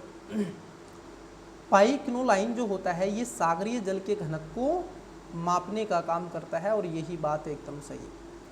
थर्मोक्लाइन जो होता है वायु के तापमान की बात करता है, ये सागर के तापमान की बात करता है। हेकोलाइन जो होता है ये ख़ास तौर पर आप देखोगे जैव विविधता की बात करता है। इकोलाइन जो होता है ये वायु के तापमान की बात करता है। तो यहाँ पर जो राइट आपसे पूछा गया है वो करेक्ट हो जाएगा ऑप्शन नंबर बी, मतलब कि पाइकोनोलाइन जो है एक सागरीय जल के घनत्व को मापने का काम करता है। ऐसे क्वेश्चन पूछे जाते हैं। क्वेश्चन नंबर 29, ये लिस्ट दे के रखिए, आपसे पूछा गया है, आपको बताना है, एक लिस्ट है और ये है। बहुत इजी सा क्वेश्चन है। देखो इसमें क्या है, एलिमेंट मेथड लगाओ तो आप और भी अच्छे से इसको कर सकते हो। अच्छा कुछ तो आपको पता होगा इसमें, जैसे हंगरी जो घास के मैदान है इसको कहा जाता है क्या, पुस्ताज। पुस्ताज जो कहाँ पर मिलते हैं, हंगरी में मिलते हैं। तो देखो डी का होगा पहला, अब जैसे ही डी का पहला होगा सी आप काट दो और डी आप काट दो, क्लियर। लेकिन ये ध्यान रखना, मैं इसमें पूरा 100% श्योर हूँ ये यहीं पर है घास का मैदान। उसके बाद आता है आपका क्रायोफाइट्स स्टेपी। क्या होता है? क्रायोफाइट जो स्टेपी है ये खासतौर पर क्या है बेटा, ये आर्कटिक टुंड्रा के रूप में आपको मिलता है, ठीक है। अब दूसरे का क्या हो जाएगा, बी का क्या हो जाएगा, आप देखोगे चौथा हो जाएगा, बी का 4। अब जहाँ पर बी का 4 है वो इसका राइट आंसर होना चाहिए। तो देखो बी का 4 यहाँ पर है, तो इसका राइट आंसर होगा ऑप्शन नंबर बी, ठीक है। तो यहाँ पे मैं इसको रफ करके बता देता हूँ। तो देखो है क्या, जो आपका पुस्तात घास के मैदान है ये हंगरी में आपको मिलते हैं। जो क्रायोफाइट स्टेपी है ये आपको आर्कटिक टुंड्रा में मिलती है। विश्व के जो भी पुष्पीय क्षेत्र हैं, बेटा ये आपको कहाँ मिलते हैं, एल्डोल्फ एंगलर में आपको मिल जाएंगे। और उसके साथ साथ पोल वेधशाला जो है आपको ये कहाँ है, ये CO शावर में आपको मिलेगा। तो यहाँ पर ये इसका मिलान हो जाएगा, correct answer option number B हो जाएगा। चलिए नेक्स्ट क्वेश्चन 30 नंबर का क्वेश्चन देखो। निम्नलिखित युग्मों पर एल्यूमिनियम संयंत्र राज्य में कौन सा स्थापित नहीं है। देखो बड़ा ही अच्छा है, मतलब कि निम्नलिखित में से कौन सा राज्य में नहीं, जैसे पूछा गया है आपसे अलुपुरम, मतलब कि इसको कहते हैं आल्वे, अलुपुरम अलवाय केरला में मिलता है आपको, तो ये बात सही है, केरला में मिलता है। उसके साथ साथ बेलगावी आपको कर्नाटका में मिलता है। लेकिन मुरी ये कह रहे हैं छत्तीसगढ़, नहीं बेटा ये छत्तीसगढ़ में नहीं, ये मिलता है आपको MP वाले क्षेत्र में, ठीक है। और हीराकुंड तो ओडिशा में ही आपको मिलता है। तो इसका जो राइट आंसर है, आपसे पूछा है गलत ना, कौन सा सही मिलान नहीं है, तो आपका सी इसमें सही मिलान नहीं है, मुरी छत्तीसगढ़ में नहीं। तो ऐसे क्वेश्चन पूछता है, देखो मैच द फॉलोइंग वाले, इनसे घबराना नहीं है, समझना है क्वेश्चन को। जैसे इसका आंसर आप दोगे, देखो हंसते हंसते इसका आंसर दे दोगे। Which of the following pairs है national park state union territory is not correctly match, मतलब कि कौन सा इसमें से सही सुमेलित नहीं है, मैच नहीं करता है, ये आपसे पूछा गया है नेशनल पार्क। तो देखो बड़ा ही इजी सा है, जैसे राजाजी नेशनल पार्क आप देखते हैं, ठीक है, क्या देखते हैं आप, राजाजी नेशनल पार्क देखते हैं, पिन वैली देखते हैं, बांदीपुर देखते हैं, सिमलीपाल ओडिशा में देखते हैं। तो बताइएगा इसका राइट आंसर क्या है, कौन सा सही सुमेलित नहीं है, सही सुमेलित आपका नहीं है। 1 सेकेंड, कुछ इशू हुआ है क्या?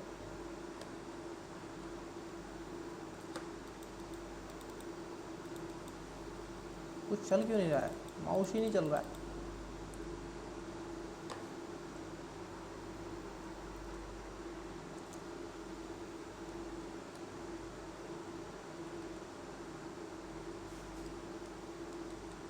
ओके ओके ओके ओके, चला चला चला, okay okay okay okay.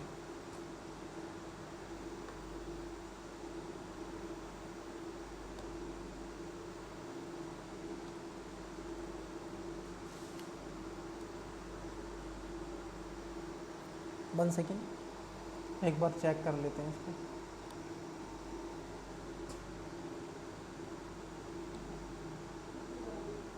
One second, थोड़ा सा लैग कर रही हैं चीज़ें इसमें।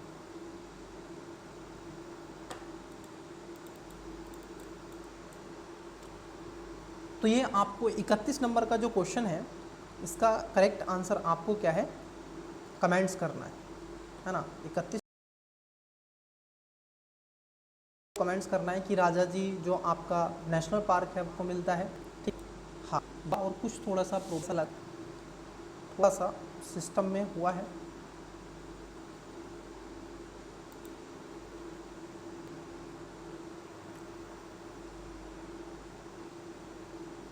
Okay okay, 1 second रुकिएगा।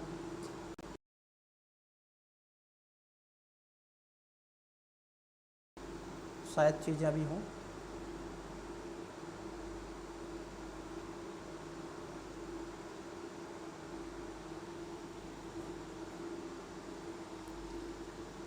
कुछ सिस्टम स्टूडेंट्स लैग कर रहा है, 1 सेकेंड, चलेगी क्लास कंटिन्यू। 1 सेकेंड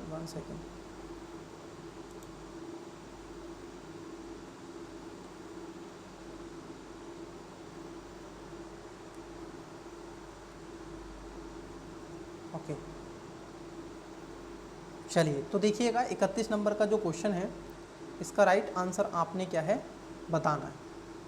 उसके बाद नेक्स्ट जो क्वेश्चन है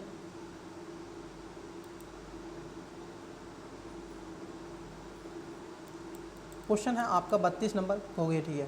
ठीक है। एक बार रिफ्रेश कर देते हैं ताकि, क्योंकि क्लास अभी क्वेश्चन कई करवाने हैं ना, ऐसा नहीं रोक सकते क्लास बीच में। थोड़ा बहुत लगता है कि अगर ऐसा है तो हम उसको कर लेंगे,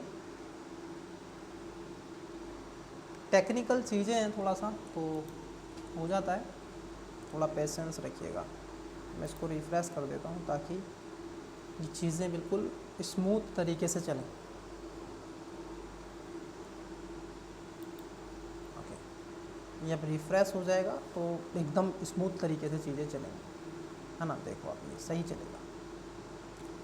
चलो आओ क्वेश्चन की तरफ बढ़ते हैं।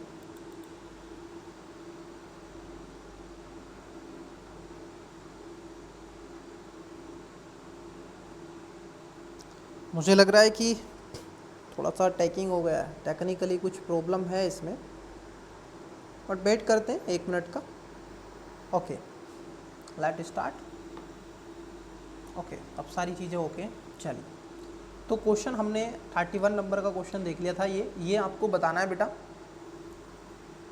एक बार यहाँ से चेक कर लेता हूँ मैं। हाँ, जो 31 नंबर का क्वेश्चन है ये आपको बताना था कि निम्नलिखित युगों पर राष्ट्रीय उद्यान आपसे पूछे हैं और संघराज्य क्षेत्र था और सुमेलित नहीं है।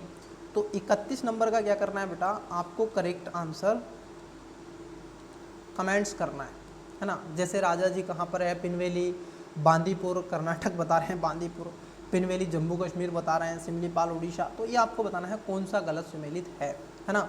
बताइएगा 31 नंबर का। एक क्वेश्चन 10 नंबर का दिया था, एक क्वेश्चन 31 नंबर का मैंने आपको दिया है। चलिए क्वेश्चन को देखिएगा। क्वेश्चन नंबर है 32 नंबर, मतलब कि 32। नीचे दिए गए कथन, अब देखो यहाँ पर कथन और कारण आपको देखे रखे हैं और ये बहुत ही अच्छा बेसिक पर क्वेश्चन है। ये इंडियन ज्योग्राफी से क्वेश्चन है। कहाँ से? इंडियन ज्योग्राफी से क्वेश्चन ये पूछा गया है। अब देखो ये कह रहे हैं जो आपका अभी कथन है, हिमालय अभी भी ऊंचा हो रहा है। आपने देखा होगा, कहते हैं ना माउंट एवरेस्ट की जो ऊंचाई है वो क्या हो रही है, कंटिन्यूसली आप देखोगे बढ़ रही है, स्टिल राइजिंग। बिल्कुल ये बात सही है कि वो उसकी हिमालय की ऊंचाई बढ़ रही है। ऐसा क्यों हो रहा है? क्योंकि ऐसा इसलिए हो रहा है कि भारतीय जो प्लेट है, भारतीय टेक्टोनिक प्लेट यूरेशियन प्लेट से लगातार क्या कर रही है, टकरा रही है, पुश कर रही है, वो उत्तर की तरफ जा रही है और इसीलिए ये सब हो रहा है। और मुझे लगता है कि क्लास रुक गई है। नहीं रुकी नहीं है, चल रही है, कंटिन्यूएशन चल रही है। ओके, तो ये आप देखोगे नॉर्थ की तरफ ये चल रहा है। तो यहाँ पर क्या है, इसका कारण भी सही है और कथन भी सही है। तो यहाँ पर करेक्ट आंसर हो जाएगा ऑप्शन नंबर, आप देखोगे सी इसका राइट आंसर हो जाएगा। क्या हो जाएगा?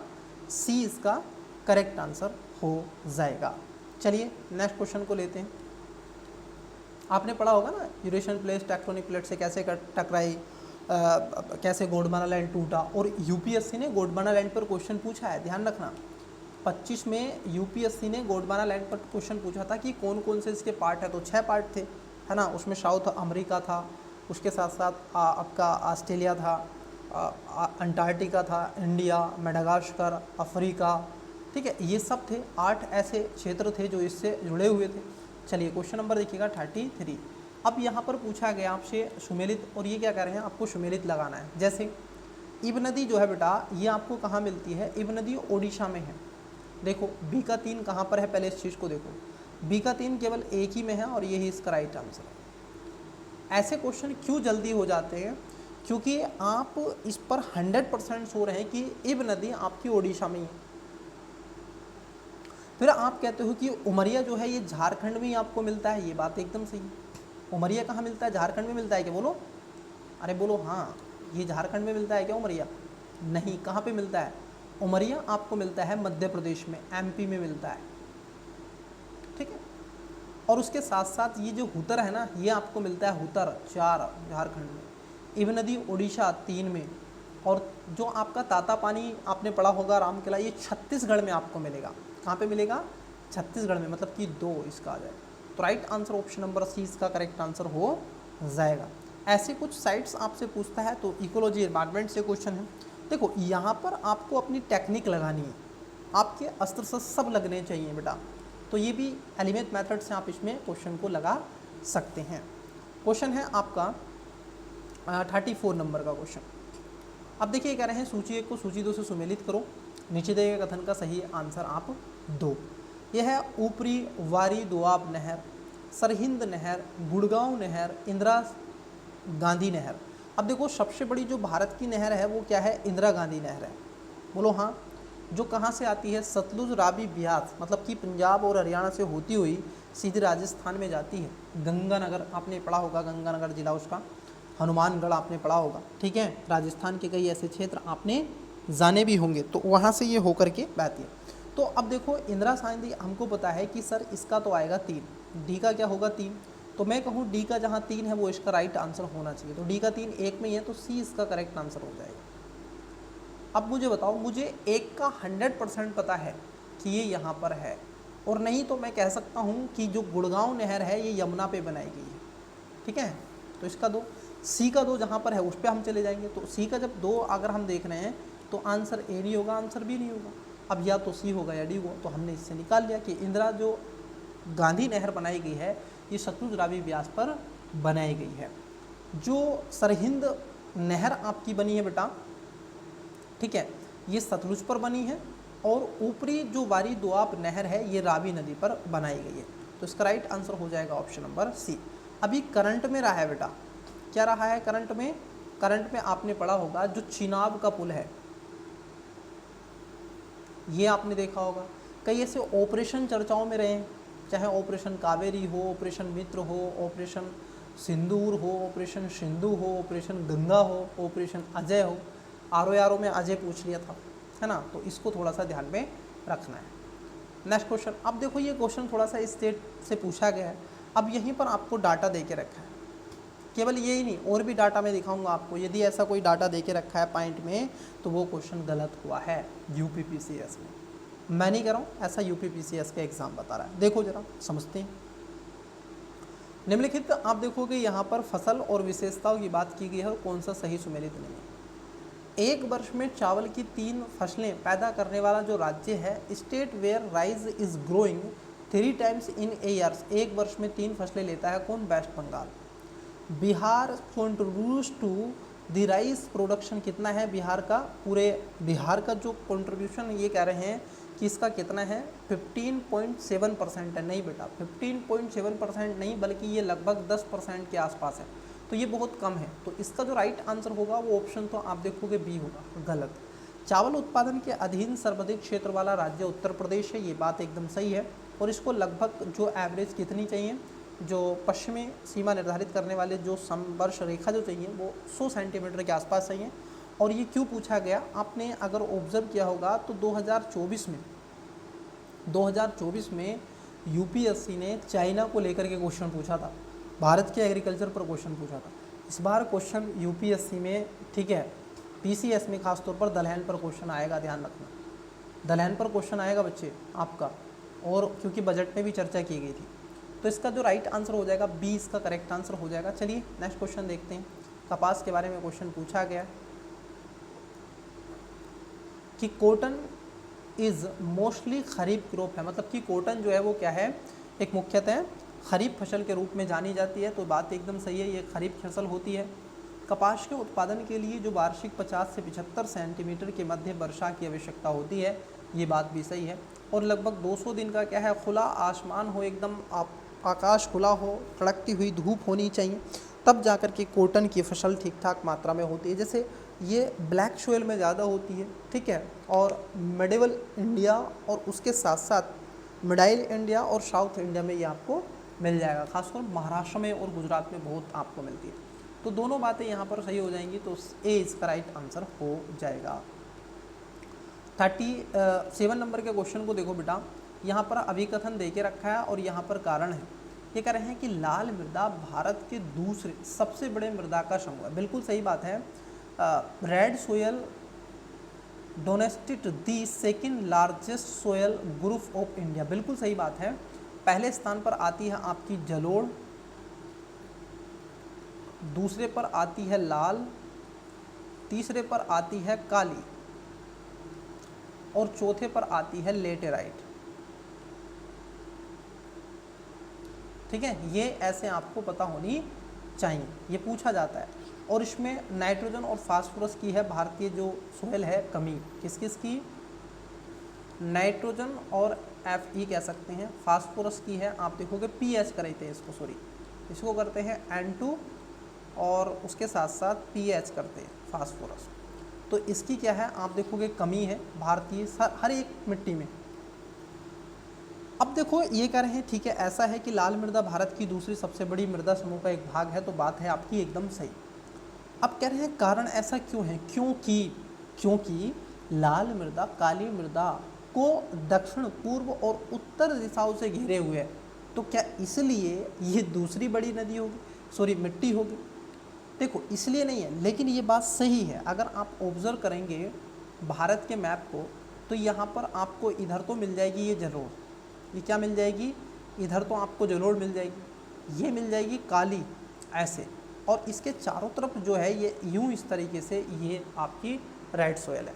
लेकिन इसलिए हम इसको दूसरा नहीं कह सकते। तो देखो कथन तो पहला भी सही है, कारण भी सही है, लेकिन कारण कथन की सही व्याख्या नहीं करता है। तो इसका जो राइट आंसर होगा 37 का correct answer option number C हो जाएगा। Got it? चीज़ें क्लियर हो गई? चलिए, बट आपको बताना है कि लाल जो सोयल है इसका रंग रेड क्यों होता है। ठीक है, चलिए नेक्स्ट क्वेश्चन की तरफ बढ़ते हैं। 38। अब देखो ये भी मैच द फॉलोइंग वाला क्वेश्चन है, आइए देखते हैं इसको मैच करवाते हैं कैसे कैसे क्वेश्चन है। जैसे कांचीपुरम कुछ शहर थे जो प्राचीन थे, ठीक है। Name of the city, period of the wing A planet, मतलब कि जो आपकी योजना बनाए जाने की अवधि रही है, शहर रखे हुए हैं। जैसे देखो एक यहाँ पर है कांचीपुरम, तो कांचीपुरम जो है ये आपको मिलता है कब? कांचीपुरम मिलता है एंसेंट पीरियड में, ठीक है। कब मिलता है? एंसेंट पीरियड में मिलता है। और चलो ये भी नहीं पता मुझे, एक तो पता है 100% कि भिलाई ये जो बना था ये स्वतंत्रता के बाद में बना था, ठीक है। तो डी का पहला देखो, डी का पहला दो जगह है, एक तो है ए में और एक है बी में। एटलीस्ट मुझे ये तो पता चला कि सी इसका आंसर नहीं है और डी इसका आंसर नहीं है। 50-50 में पहुंचा, अब इजी हो गया मेरे लिए। उसके बाद जो आपका कांचीपुरम है ये है आपका प्राचीन में, ये भी मुझे पता चला है ना, ये भी मुझे पता चला। और जैसलमेर जो है ये आपका मध्यकाल में है, ये भी मुझे पता चला, बी का तीसरा।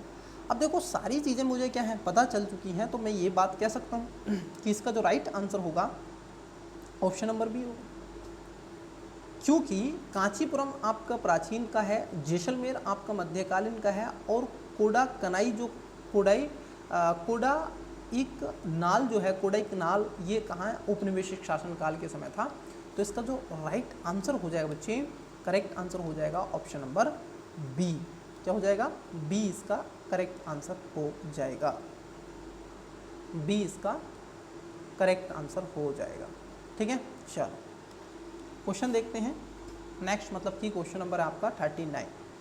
50 क्वेश्चन मैं सोच रहा हूँ कि 50 क्वेश्चन इसमें आवश्यक रूप से लगाए जाएँ, क्योंकि आपको मालूम है 2 क्लासें मैं लूँगा, 150 क्वेश्चन इसमें होते हैं। कितने? 150 क्वेश्चन होते हैं।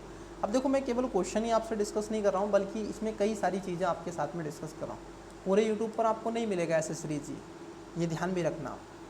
तो जितना हो सके इसको सपोर्ट करो, ठीक है। चैनल को जितना हो सके सब्सक्राइब करो, शेयर करो, जितना हो सके स्टेटस विस्टेटस लगाओ। सूची 1 है और सूची 2 है। यहाँ पर प्रसिद्ध स्थान और तूफान की बात कर रहे हैं, और स्थान और क्षेत्र की बात कर रहे हैं। आर में ये क्वेश्चन पूछा जा सकता है बच्चे। अब देखो ये है यहाँ पर आम्र वर्षा कहाँ पर होती है? मुझे एक बताओ, लू जो है ये उत्तर भारत में चलती है, पंजाब से लेकर बिहार तक। तो देखो डी का होगा पहला, पहली बात तो इस बात को रखो ध्यान, क्या होगा? डी का होगा पहला। अब डी का पहला कहाँ है? देखो 1 में ही है, दैट्स इट। तो राइट आंसर यही हो जाएगा। मात्र इससे आपने राइट आंसर निकाल लिया कि लू तो आपकी उत्तर भारत में पंजाब से लेकर बिहार तक चलती है। काल वैशाखी जो है ये पश्चिम बंगाल में आपको मिलती है। सी का चौथा देख लो, ये रहा। और आम्र वर्षा ये आपको कर्नाटक में मिलती है, और फूलों की बौछार आपको केरल में मिलती है। तो ए का तीसरा, बी का दूसरा, सी का चौथा हो गया। तो राइट आंसर क्या हो जाएगा? Option number C, 3 2 4 1। Next question number है 40। ये कह रहे हैं निम्नलिखित कथनों पर विचार कीजिए, सुमेलित नहीं है। नोट करेक्टली आपका जो मैच नहीं है, यहाँ पर कैपिटल है और कंट्री दे के रखे हैं, बहुत बढ़िया है। अब इसमें कौन सा है ऐसा जो इसमें संबंधित नहीं है? देखो, नाइपी जो डो है ये म्यांमार का है, ये बात एकदम सही है। जो डबलिन है ये आयरलैंड की है, ये भी बात सही है। ओटावा कनाडा की, ये भी सही है। लेकिन खार्तूम इथोपिया की बता रहे हैं, नहीं, इथोपिया की आदिस अबाबा है बेटा, ये सूडान की है, ठीक है। तो ये क्या है? सूडान की है। इथोपिया की आदिस अबाबा है। तो आपका जो है ये बी इसमें करेक्ट नहीं है, मतलब कि गलत है, ये खार्तूम इसकी कैपिटल नहीं है। तो ये मैपिंग से क्वेश्चन आया है। कहाँ से क्वेश्चन आया है? मैपिंग से क्वेश्चन आता है। तो मैपिंग अपनी तैयार कर लो एकदम बढ़िया करके, मस्त एकदम। चलिए 41 नंबर का क्वेश्चन है। ये ऐसा क्वेश्चन है आपकी किताबों में नहीं मिलता है, ये ध्यान रखना। ऐसे क्वेश्चन मैं बता दूंगा एग्जाम में आपको कि ये किताबों में तो आपको मिलेंगे नहीं, बल्कि ये क्या है, कॉमन सेंस पर आधारित क्वेश्चन है आपके, कि ऊपरी गंगा के मैदानी कृषि जलवायु के क्षेत्र में निम्नलिखित कथनों पर विचार कीजिए। अपर गंगेटिक एग्रो क्लाइमेट रीजन के बारे में आपसे पूछा है। तो पहले में कह रहे हैं कि this region encompass central and western Uttar Pradesh, मतलब कि ये क्या है, विस्तृत है, इन क्षेत्रों में फैला हुआ है, सही है। This region has more than 130% irrigation intensity and 140% cropping intensity, मतलब कि यहाँ पर है कि 130% से अधिक यहाँ पर गहन सिंचाई होती है और 140% से अधिक यहाँ पर गहन कृषि होती है। तो ये बात भी आपकी सही है, दोनों बातें यहाँ पर आपकी सही हैं। तो राइट आंसर हो जाएगा बोथ, मतलब कि 1 और 2। तो इसका करेक्ट आंसर क्या हो जाएगा? दोनों बातें आपकी सही हो जाएगी, पहला दूसरा। तो आपको गंगा पढ़ना आना चाहिए, गंगा में कौन सा दोआब का रीजन है वो पढ़ना आना चाहिए, गंगा यमुना का क्षेत्र। जलोढ़ आप पढ़ें इसके बारे में, इसका निर्माण कैसे हुआ ये सब पढ़ें। और साथ ही साथ आपको ये भी पढ़ना चाहिए, गंगा के मैदान को 3-4 भागों में बांटा जाता है। जैसे आप पढ़ते हैं बांगर, है ना, आप पढ़ते हैं ना, भावर कौन सा है, तराइन कौन सा है, खादर कौन सा है, बांगर कौन सा है, ये सब पढ़ते हैं आप। तो इसको बहुत अच्छे वे में और भी अच्छे से आप इसको पढ़ें बेटा। चलिए नेक्स्ट क्वेश्चन की तरफ बढ़ते हैं। क्वेश्चन नंबर है, अगला क्वेश्चन देखते हैं 42 नंबर का क्वेश्चन। ये भी मैच द फॉलोइंग वाला क्वेश्चन है। देखिए अब यहाँ पर ये कह रहे हैं जैसे देवास, कुछ दर्रे आपको दे के रखें और समुद्र तल से इनकी ऊंचाई दे के रखी है। जरा समझना, देवास दर्रा वास्तव में सबसे ऊंचा दर्रा है, इनमें दिया गया है, और ये लगभग 5360 का ही है, ये बात सही है। तो देखो यहाँ पर क्या हो जाएगा, आंसर आपका बी नहीं होगा, आंसर आपका डी नहीं होगा। जहाँ पर ए का 1 है वो इसका आंसर होना चाहिए, ठीक है, या तो ए है या फिर सी है। फिर उसके बाद कह रहे हैं कि रोहतांग दर्रा, देखो रोहतांग जो दर्रा है बेटा, रोहतांग दर्रे की अगर हम बात कर लें, रोहतांग दर्रा लगभग 3998 किलोमीटर के आसपास है, आई थिंक, अगर मैं श्योर हूँ इस बात को लेकर के। तो जो रोहतांग दर्रा है, एक बार ठीक है आप इस चीज़ को समझें, जो रोहतांग दर्रा है, ये रोहतांग दर्रा 3978 मीटर के आसपास है, ठीक है। तो इसका 3 हो जाएगा, ओके। अब देखो कहाँ पर 3 है, तो बेटा देखो यहाँ पर तो 2 है बी का, यहाँ पर 3। तो राइट आंसर क्या होगा? ऑप्शन नंबर ए हो जाएगा। ऑप्शन नंबर क्या हो जाएगा? ए इसका करेक्ट आंसर हो जाएगा। फिर उसके बाद आता है बारालाचा। तो बारालाचा कितना है? बारालाचा आप देखोगे आपका 4850 मीटर की ऊंचाई पर है, और बनिहाल दर्रा ये आपका 2832 मीटर है। अब मैंने ट्रिक बताई थी, कश्मीरी बाज का पंजा बहुत जोशीला, हिमालय पर बड़ी छिपकली रहती है, उत्तरी निशा मनाली में, अरण्य पर डिफ्यूज़ करो, सिकंदरनाथ जलेबी ला, मोहे थाली भर दो। ये ऐसे मैंने ट्रिक्स आपको बताई थी। इसमें जिन स्टेटों में महत्वपूर्ण आपके पासिस हैं तो ये आपके कंप्लीट यहाँ से हो जाते हैं, ठीक है, जो पास है। तो चलिए नेक्स्ट क्वेश्चन देखते हैं 43। यहाँ पर भी अभिकथन दे के रखा है कि जूट भारत का विशुद्ध पौधा है। हाँ, जूट भारत का विशुद्ध पौधा है, ये बात तो एकदम सत्य है, क्योंकि जूट आज से नहीं बहुत पहले से होता है, कपास, जूट वगैरह। अब इसका कारण क्यों है ऐसा भारत का पौधा होने का, इसका प्रमाण क्या है? क्योंकि जूट खरीफ की फसल है जिसे फरवरी से जून में बोया जाता है तथा जुलाई से अक्टूबर के मध्य काटा जाता है।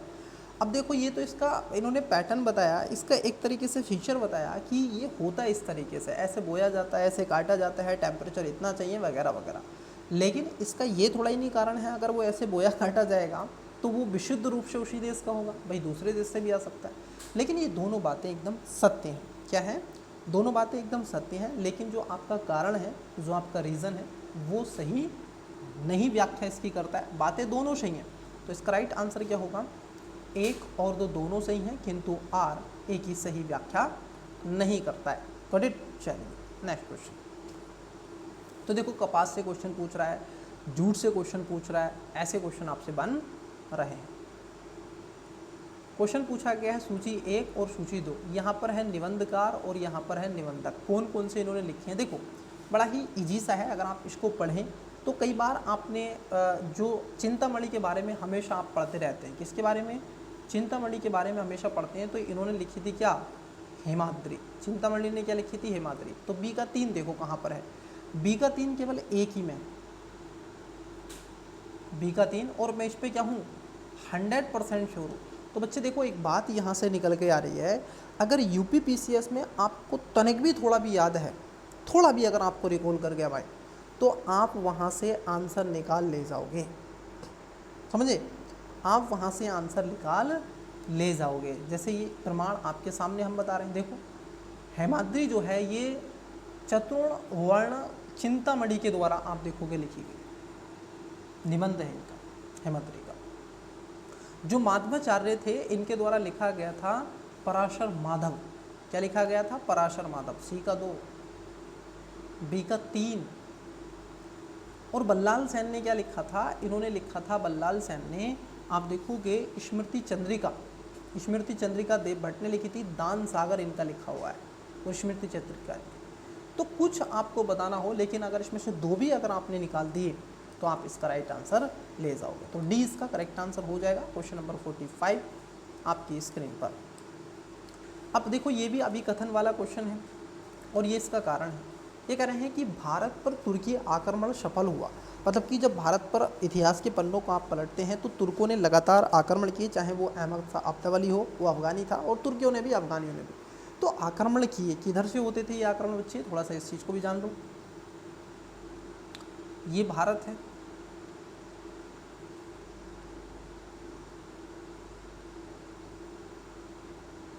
ये भारत है। तो यहाँ पर आपकी क्या है कि सिंधु नदी ये है। तो यहाँ छोटे छोटे ऐसे रजवाड़े हुआ करते थे, और ये रजवाड़े ऐसे थे कि इनमें खुद सामूहिकता नहीं थी।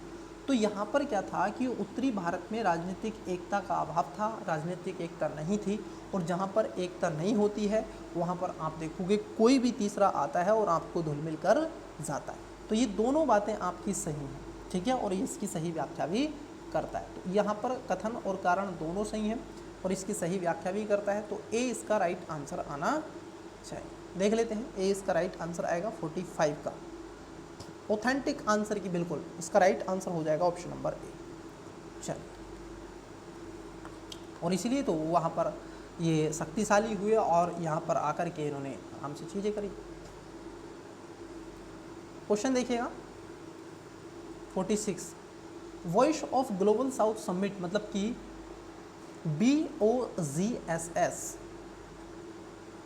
Voice of global south summit के बारे में आपसे पूछा है। India recently included it is second voice of global south summit. हाँ, भारत जो है अपना दूसरा वॉइस समिट में क्या है संपन्न ये हुआ है। ग्लोबल साउथ जो है ये मुख्य रूप से विकसित देशों से संबंधित है? नहीं। The term global south is related to developed country. No बेटा, ये डेवलप कंट्री से नहीं है, अंडर डेवलपिंग और डेवलपिंग कंट्री से ये संबंधित है, ठीक है, विकसित नहीं, विकासशील देशों से संबंधित है। तो कौन है? विकासशील देश है यहाँ पे। और यहाँ पर पहला सही है, दूसरा गलत है, तो right answer option number C हो जाएगा, ओनली 1। चलिए नेक्स्ट क्वेश्चन देखते हैं। तो ये कैसा क्वेश्चन था, ये आपका कॉमन सेंस पर और ये खासतौर पर करंट अफेयर से संबंधित था ये क्वेश्चन। हाँ, ये देखो बहुत ही बढ़िया क्वेश्चन है, ग्रीन हाउस गैस से रिलेटेड क्वेश्चन है। ग्रीन हाउस गैस के बारे में आपसे क्वेश्चन पूछा जा रहा है। What does the inter governmental panel on climate change IPCC emphasize regarding reduction in greenhouse gases emission।